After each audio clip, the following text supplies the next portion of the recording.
Today's book review is 1493 by Charles Mann. Um, Amazing book. I think that if you love history, this is definitely the book for you. So let's get into it. As you can see, very, very thick book. It's going to take you a while to read.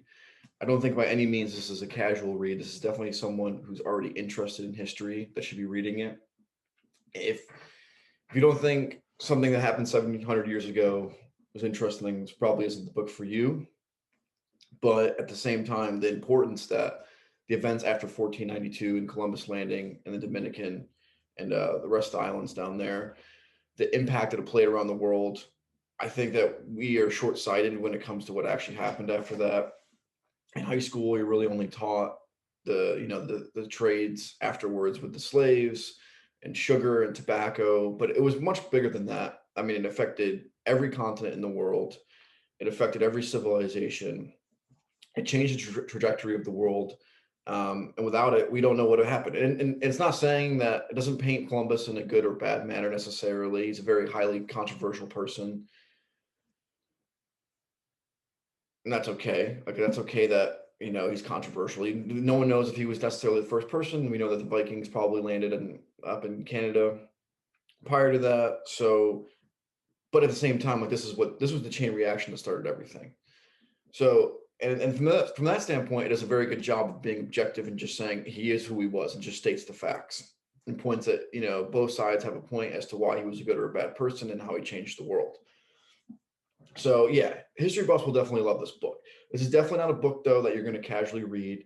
It's definitely that something. It's almost like a college class. It's going to be very intense, very dense book, very factual heavy. So there's a lot of information. Um, so you're gonna have to spend like 20, 30 minutes a day max and really just focusing on the information that's giving you to follow along. It's not something you're gonna spend, an hour on your Sunday reading. It's gonna be like an everyday, almost like a class, and you're gonna be learning a lot. So the way the book is laid out, the first thing it does, I mean, kind of talks about Columbus and him arriving there. I will say though, so he also wrote a book called 1491, which is kind of the premise to this book, kind of opening up what the world was like before Columbus got there. So if you feel like you need to read that first, then definitely read it. But I think that this can stand alone as its own book. So first it just kind of discusses that, then it goes into the different trips that were made after that from across the Atlantic as well as the Pacific. Kind of give you a backstory on how Chinese pirates, and then you have the people coming from Spain, England, Italy, France, Netherlands, how they started coming across, and all the Asian people coming across on the western side from the Pacific.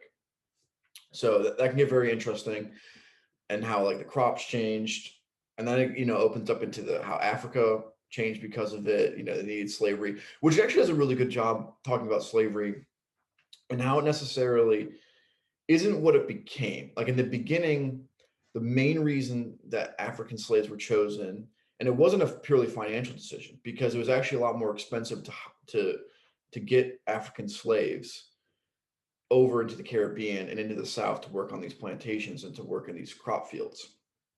And it wasn't a race thing. They didn't do it because, well, they're black, so they're lesser than us. It purely was because everyone that was coming from European countries, they actually couldn't survive south of the Mason-Dixon line. And it's actually very interesting to see how big a part the mosquito plays, because the mosquito brought malaria. And so the European settlers, they weren't used to this. So they were dying at an alarming rate, and they couldn't have anyone work in the fields. Now, people who were born in Africa didn't have this issue. So, and it does a really good job explaining that. And obviously, over a course of 100, 300 years, slavery takes a turn for the worse. And not that slavery is good in any facet, but it wasn't done maliciously in the beginning, I guess, in their view, as we look at it now. And Charles does an amazing job explaining that. And yeah, so that's pretty much the review for the book. I think if you not necessarily the biggest history fan, I wouldn't read this book. If you do enjoy history and want to know more about this, and like all the information you have from this time period is just what you learned in high school, and then yeah, definitely pick up this book. Spend time on it though. This is not a book that you should just casually read, not be into. If you're gonna buy it, take a block of time, have paper with you to take notes, have a pen to read, to take notes with you and annotate, because that's the only way you're really going to get anything out of this book.